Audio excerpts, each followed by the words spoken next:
Alternativa Sonora.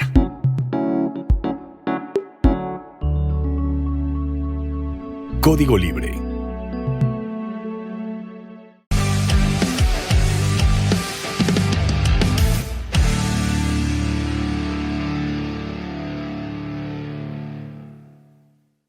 Hola, muy buenas noches, ¿cómo están? Hoy en una nueva entrevista en Hablemos de tu Mundo para Código Libre Radio. Hoy no estoy en el estudio otra vez, se ve un poquito, bueno, no se ve en realidad, pero no otra vez no exime al invitado que tenemos el día de hoy. Es una persona que la verdad admiro mucho. Como saben, tengo una gran afición por el ajedrez.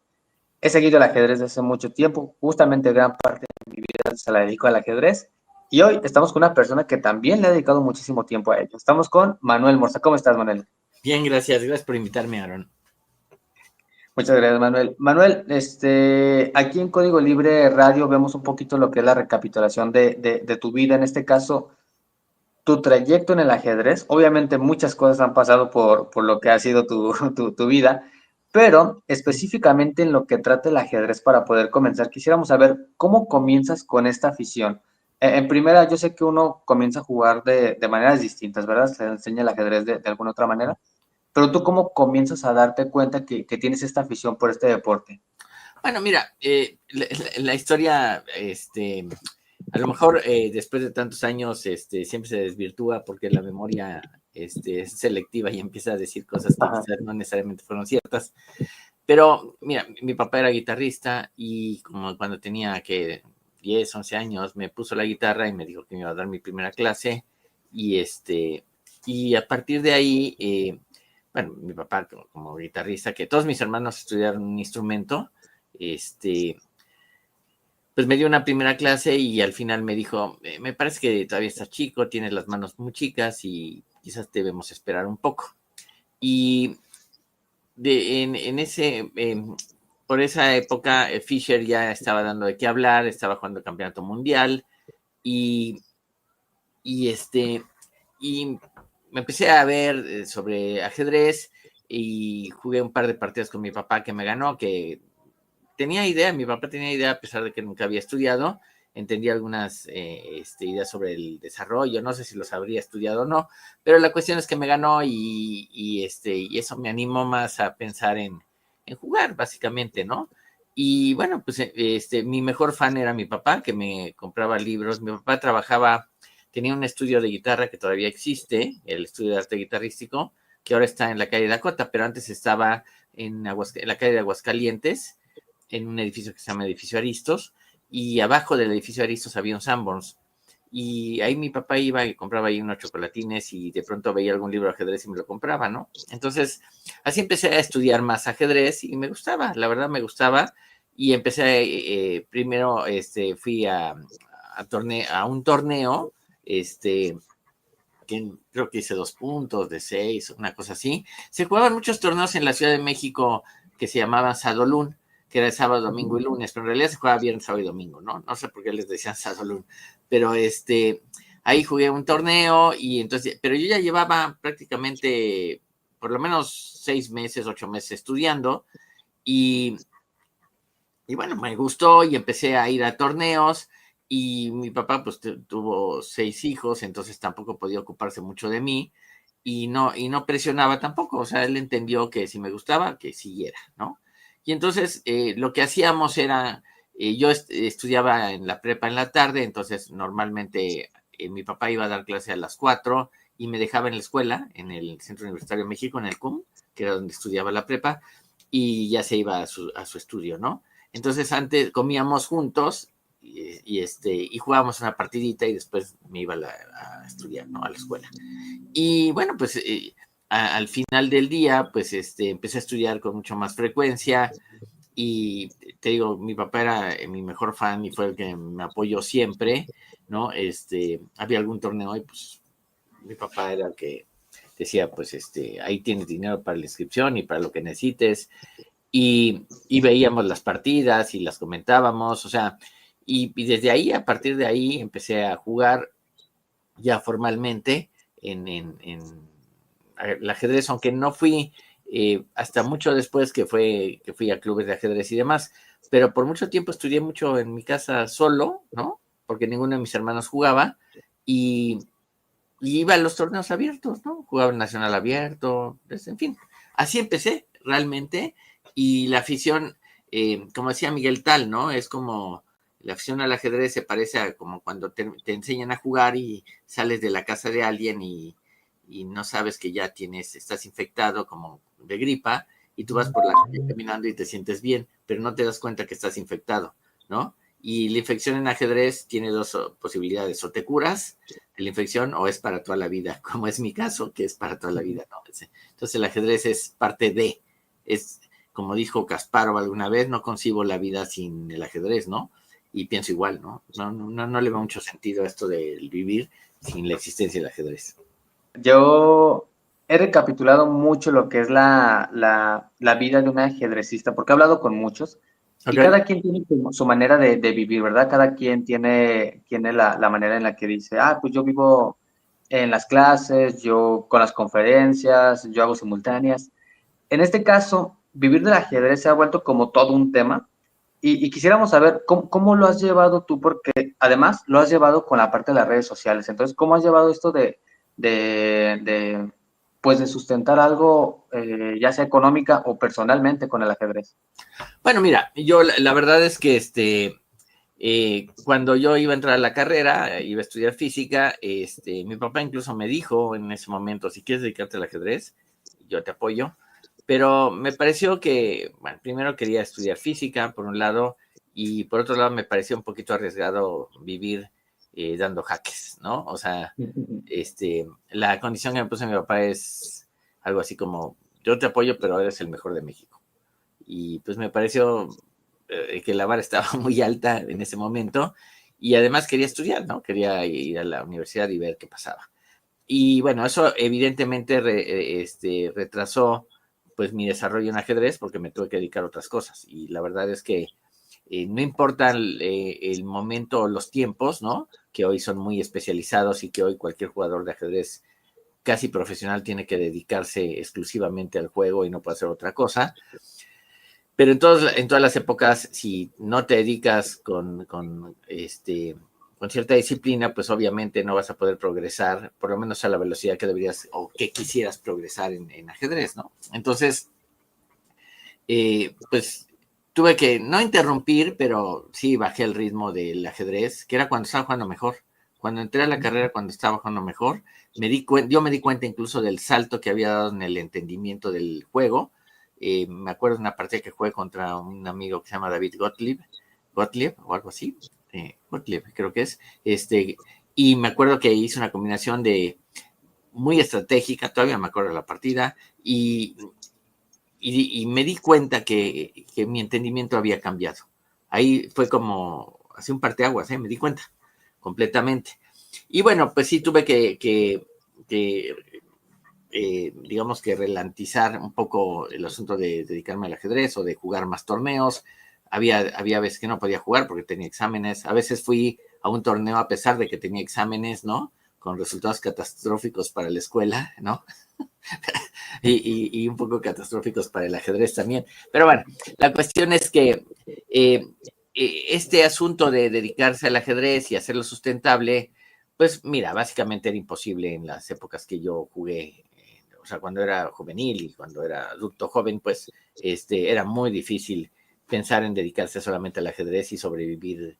Hoy en día las cosas han cambiado, hay mucho más ajedrez en todos lados, las redes sociales, el internet, todo ha promovido la posibilidad de que haya más ajedrez que nunca, pero en ese entonces no había.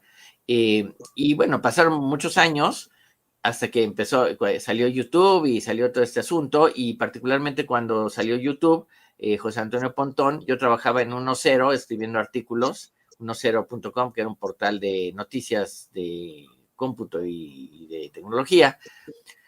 Y ahí yo escribía y ahí conocí a Pontón, y un día me dice: deberíamos hacer un podcast o alguna cosa así, algunos videos y tener un canal y no sé qué. Pero al principio no era de ajedrez, era de mis propias opiniones, porque Pontón decía que yo más que una persona era como un personaje, ¿no? Entonces, bueno, está bien, vamos a hacerlo. Y al principio hablaba de cualquier cosa, podía ser de ajedrez, que siempre estaba el tema, o hablaba de política, o hablaba de lo que me pasaba en la calle, qué sé yo, ¿no? Cualquier cosa que tuviese alguna relevancia. Pero encontramos que el ajedrez empezó a convertirse como que la gente veía más esos videos que los otros. Y entonces decidimos quitar todos los videos que no fueran de ajedrez y dedicarnos al canal de ajedrez, ¿no? Y para los que crean que me hice millonario con el canal, ¿no? La realidad de las cosas es que, pues no deja, o sea, para los que el misterio de cuánto paga YouTube, se los voy a decir, es bien fácil. YouTube paga más o menos en Latinoamérica 5 pesos por cada 1000 vistas, ¿sí? O sea, cada vez que 1000 personas ven un video, te dan 5 pesos. Entonces, para que tú ganes 5,000 pesos, necesitas 1,000,000 de vistas, ¿no? Así que si creen que nado en una bolsa de dinero como Rico MacPato, no, hombre, estamos lejos de eso, ¿no? Realmente el canal, primero, nosotros no ni Pontón ni yo nos dedicamos a hacer un canal para vivir de él, ¿no? De pronto, mira, te voy a decir, hay meses que podemos recibir 2,000 pesos, 1,500 pesos, y dividimos entre dos, ¿no? Digo, nadie te regala el dinero, así que si de pronto alguien te dice, este mes ganaste 1,000 pesos, pues bienvenido sea, ¿no? Pero, vamos, no te saca de ningún apuro en términos reales. ¿No? Tú lo sabes bien seguramente también, ¿no? O sea, sí, vivir de esto, no. Entonces, sí. Pero eso tiene una razón de ser. Es que yo no me he dedicado exclusivamente al ajedrez. Yo soy físico, yo me dedico a la ciencia, pues, ¿no? Y hago cómputo, básicamente. Y por eso tampoco puedes pretender tener, o sea, no soy Luisito Comunica con 40 millones de suscriptores, ¿no? Que el hombre sube un video y a la hora tiene 1,000,000 de vistas, ¿no? O sea, no, entonces, no, yo no, es que no lo vemos como un negocio ni como algo para sobrevivir, ¿no? No, por ahí no va. Bueno, estas entrevistas, yo siempre lo digo, son cortas para el tiempo que nos da y hay mucha información que no se abarca, pero yo quisiera tomar esto porque se me hace muy importante. Cuando uno está empezando en el ajedrez, creo que cuando comienza con videos o a ver cómo está el asunto, uno se obsesiona con muchas cosas, entre muchas cosas, con el elo. Y creo que es una parte de ello, del ajedrez. ¿Cómo es la realidad? Ajá. Para poder llegar a un título de ajedrez es relativamente fácil, se necesita esfuerzo, sí se necesita una capacidad sobrehumana. ¿Qué se necesita para poder llegar a ello? Mira, te voy a decir, como cuando me preguntan acerca de los títulos de ajedrez y demás, yo siempre digo que no es importante, pero eso porque yo tengo un título, ¿no? Entonces, esto es como la mujer que es muy guapa y le preguntan, oye, la belleza, qué bonita, y no sé qué, y entonces ella dice que es bonita, dice, no, la belleza no es importante. No, sí, porque ella es bonita, ¿no? Igual acá, pues sí, tienes un título, pero realmente los títulos no son tan importantes como creemos. Lo que pasa es que hay una cuestión de ego muy importante en ajedrez. Ya decía Larsen que ¿sí sabes lo primero que pone un jugador cuando empieza una partida? ¿Sabes lo que pone? ¿Qué pone? No pone el tablero y las piezas, pone el ego. Al principio está el ego, ¿no? Quieres ganar, ¿no? Entonces, y el ego se convirtió, el elo se convirtió en una especie de medida de la fuerza de un jugador, y entonces, pues obviamente, subir el elo sirve para, siendo un jugador profesional, que te inviten a torneos y demás, ¿no? De hecho, ha sustituido un poco hasta los títulos, ¿no? Va aparejado, pero realmente hay jugadores fuertes que no tienen quizás el título que deberían tener, ¿no? Ahora, tener un título en ajedrez depende más bien de la administración de la Federación Internacional. Por ejemplo, yo obtuve el título en un torneo que se hizo hace como 20 años, que es un subzonal, y me pedían hacer 4,5 puntos, 5 puntos de 8, una cosa así, y con eso me dan el título de maestro FIDE, ¿sí? Pero yo llevaba 30 años de ajedrez, ¿eh? No creas que yo entré a un torneo y dije, ay, ya, de un torneo a otro ya hice los 5 puntos que me pedían, yo soy maestro FIDE. No, hombre, pasaron 30 años de ajedrez, ¿no? Y te voy a decir, yo siempre he dicho que soy un aficionado educado. Yo soy muy bien educado en ajedrez, yo he estudiado mucho, he leído mucho, entiendo mucho del juego y juego mal. O sea, y no juego tan bien como quizás, me lo dijo el gran maestro Vera, un cubano, Reinaldo Vera, me dijo un día, tú deberías jugar mejor de lo que juegas, tienes mucho más entendimiento. Y bueno, quizás no soy para la competencia, pero los títulos no son tan importantes y no son tan difíciles de obtener, ¿no? Ser maestro internacional ya tiene sus dificultades porque requiere de mucho más trabajo, y desde luego gran maestro es mucho más difícil, ¿no? Se compara normalmente, yo lo comparo, por ejemplo, cuando alguien te dice, bueno, ser gran maestro es como tener un doctorado y ser maestro internacional es como tener una maestría, pero no, porque mira, yo cuando hice el doctorado, yo tenía que aprobar, bueno, tenía que hacer un trabajo, pero no compites con nadie. Y en el ajedrez hay una competencia real. Tus triunfos son mis derrotas, ¿no? Entonces, a partir de ahí, yo te podría decir que el ajedrez, por ser una competencia donde hay un reto y donde otros te quieren ganar, porque es una competencia al final del día, es mucho más difícil de obtener un título que cuando estudias en la escuela. En la escuela no compites contra nadie, ¿no? Pero tampoco es imposible. Yo creo que hoy en día, por la administración que tiene la Federación Internacional, el título de maestro FIDE no es tan inaccesible, ¿sí?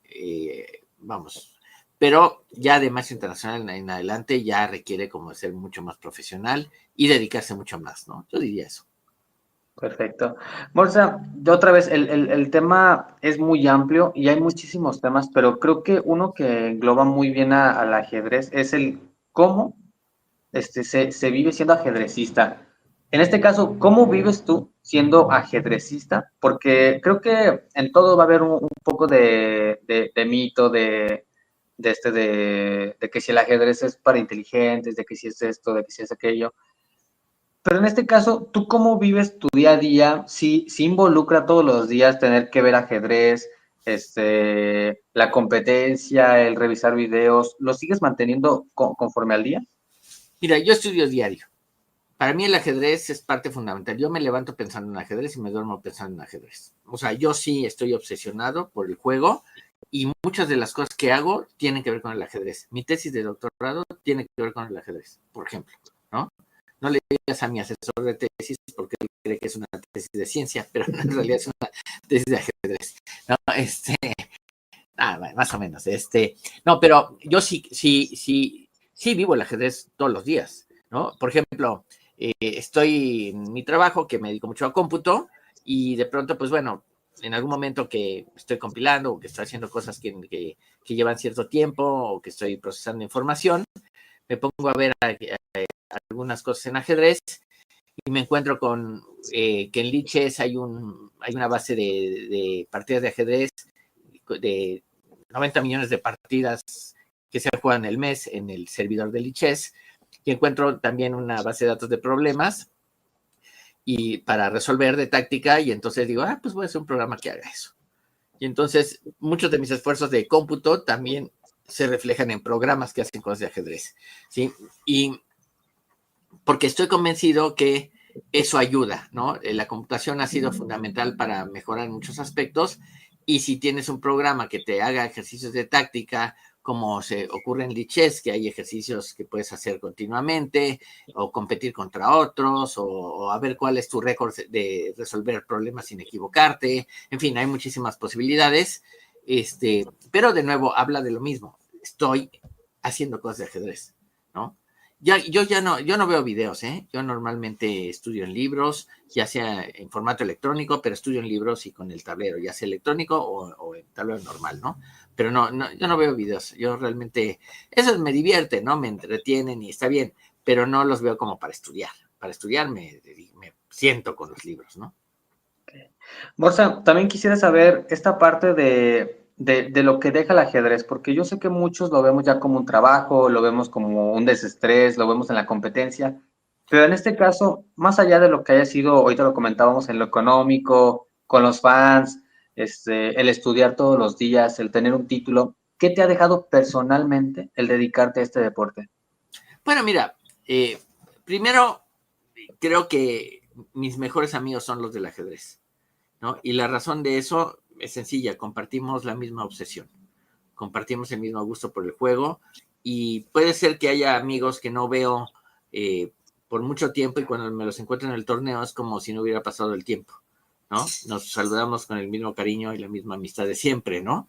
Eso me parece que es fundamental. Spassky, ya de mayor, ya sin jugar, le preguntaron que si veía a sus amigos, y él dijo, sí, los veo todos los días en sus partidas.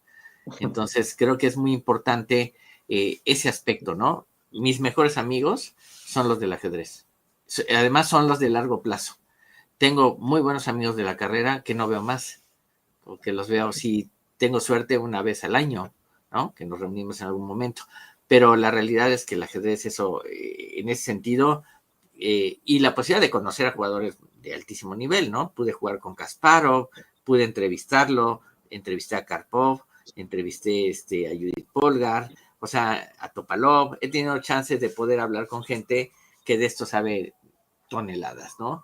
Y pues eso no lo cambio por nada, ¿no? Yo creo que por ejemplo, Kasparov, cuando jugué con él simultáneas, cuando ya me ganó, se quedó parado ahí frente a mí, entonces volteé a verlo y me dijo, tenías que haber hecho tal jugada, y qué sé yo, y entonces me halagó que se hubiera detenido a explicarme lo que había hecho mal, ¿no? Cosa que no hizo con la mayoría de los que estaban ahí, ¿no? Entonces, todo eso son puntos extras para seguir jugando al ajedrez, creo yo.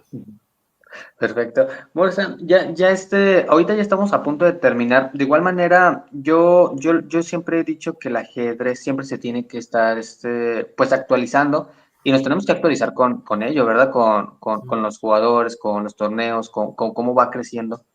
Y en este caso, hay un punto en el que yo hablaba con el maestro Juan Carlos Obregón y me mencionaba del crecimiento exponencial que tiene México en el ajedrez. Y justamente creo que parte de ello se ha visto ahora con Alcántara, que justamente esta mañana volvió a empatar. Sí.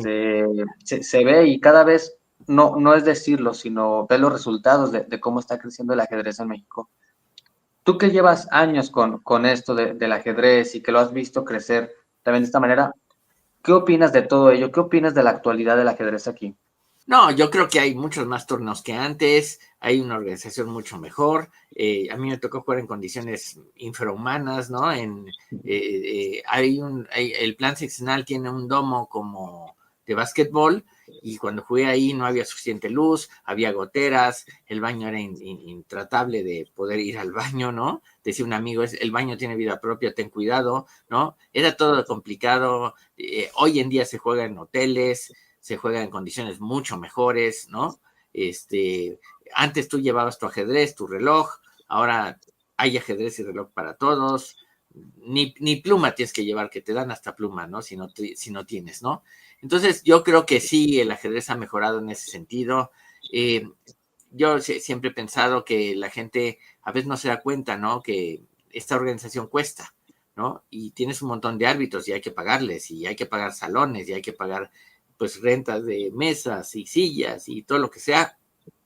Y pues sí, suben las inscripciones y no nos hace mucha gracia, ¿no? Pero aún así sigue siendo un juego barato y creo que vale la pena finalmente todo este esfuerzo, ¿no? Pero sí me parece que el ajedrez, como dice Obregón, está creciendo exponencialmente en México. Hay mucho más ajedrez que hace unos años, pero exageradamente, ¿no? Así es. Morsa, ya estamos a punto de retirarnos. Quiero otra vez, bueno, en primera agradecer que haya estado con nosotros unos momentos. La verdad es que es un No, halago también que estés aquí con nosotros, platicando hoy en Hablemos de tu Mundo. Y quisiéramos retirarnos antes de este programa con esta pregunta. Y es que uno evoca siempre a lo que ve. Y en este programa intentamos llevarnos un poco más de nuestro invitado, en este caso de ti, Morsa, saber cómo podemos llegar a ser ese maestro de ajedrez, a ser ese titulado, ese maestro FIDE, ese reconocido youtuber, persona, divulgador. Bueno, mira, yo creo que todo tiene que ver con la disciplina, ¿no? No necesitas un gran talento, necesitas un talento promedio, pues, más o menos, no tienes que ser un gran talento del ajedrez para jugar bien, ¿no? Pero tienes que estudiar y trabajar con disciplina. La disciplina alcanza el talento. Si no lo tienes, la disciplina lo alcanza. Si trabajas todos los días y no hagas mucho ruido. Tú estudia, tú trabaja, que después tus éxitos van a hacer ruido por ti. Entonces, pero tienes que hacerlo, ¿sí? Si crees que estudiar un par de meses te va a hacer campeón del mundo, estás totalmente equivocado, ¿no?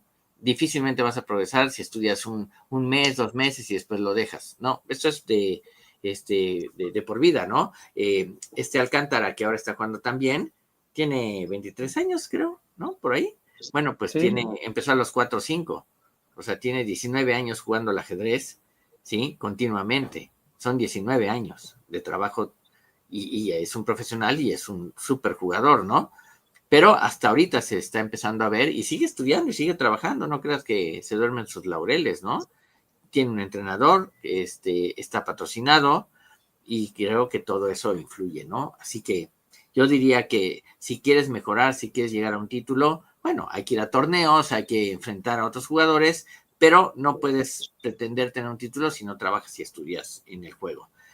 No somos geniales como para encontrar todas las jugadas, por eso estudiamos, porque ya nos van a enseñar los otros lo que hicieron y nosotros vamos a sacar ventaja de eso. Yo diría que eso es lo que hay que hacer.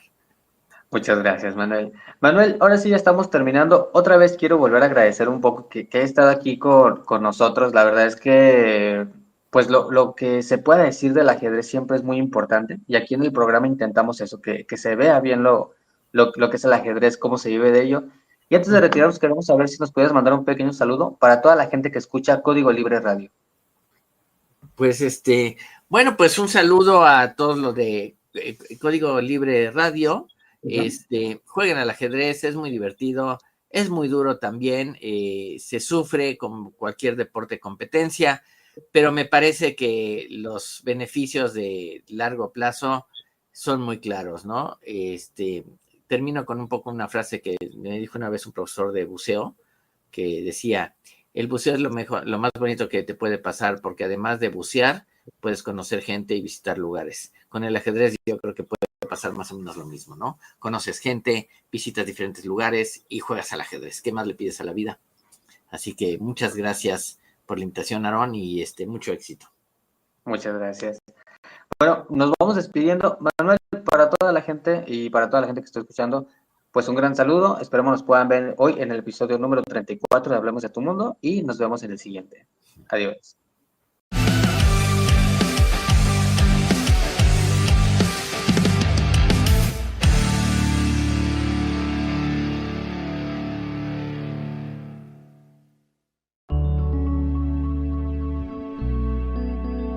Código Libre